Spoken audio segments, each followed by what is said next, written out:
Hello, Nita here, and I wanted to show you my kind of crazy craft space. It's actually two niches, what we call cubbies. I don't know if you can see that because of the light, but they're dormers upstairs. I got two of those plus a sprawling table between the two, and that's where I do all my crafting. This space is designated just for my beading. Got an old dresser or desk from somewhere, probably on the side of the road, and keep my daughter's beads underneath. Mine are here and in here. My tools are in here, and tins. They just kind of matched, and I thought that would look better to kind of pull them from other areas of the house and put them in here to organize my stuff. Got my bulletin boards for ideas and plans. On this side, I have my painting area where I can make my messes. I have an old table that was, well, it's really old. It was in this farmhouse when we moved in. We're like the fifth generation to live in my husband's great-grandparents' place. Anyway, I got my stamp pads, and my stamps are in these containers here. I have my homemade alcohol sprays. Whenever I'm doing things like beads that I'm painting, I can put them in this styrofoam. I got some old paint brushes and just kind of slide things down on it. This old dresser was my mom's, and I use it to hold all my paints. I have watercolors up here, and then down below I have like acrylics, and I have paints like fabric paints and stained glass paints and things like that. And here are my aprons. I am pretty messy, so I gotta have aprons. And I tell you, whenever I first organized all this up here, it was so tidy I didn't want to make a mess, so I just found myself kind of stymied, and then started making the messes. And although it looks totally chaotic, it really is quite organized, and I know where things are, and it's left out kind of a mess, so I feel inspired. And here, oh, let me show you this funny little cabinet. I'm not sure if you can see it, and my grandchildren, we keep some like markers and paint shirts and stuff in there, and they can come in here and just kind of make their own messes, and I don't have to worry about, you know, getting it anywhere else. This little dresser was on the side of the road also. I keep odds and ends in here, like bits of metal, bits of plastic, you know, like spice tins, things like that for using in my crafts. This little cabinet was my hubby's grandfather's. I guess he's the one that built it and put it in the dining room.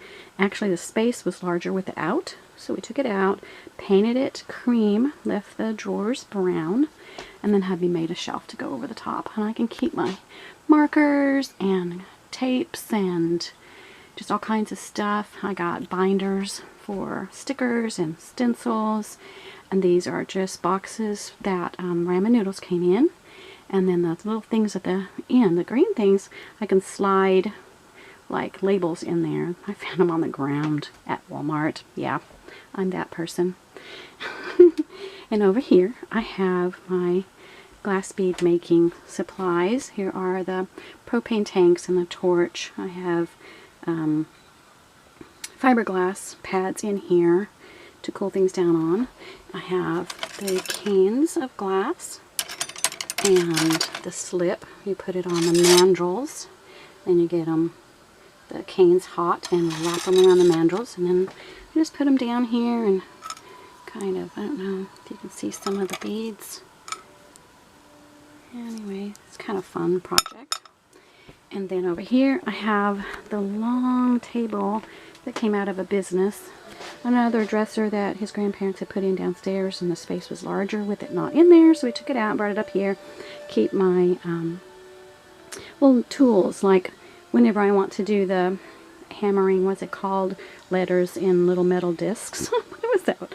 Anyway, embossing, and I just keep those in there, and a hot glue gun and stuff like that. This table, I covered it in contact paper.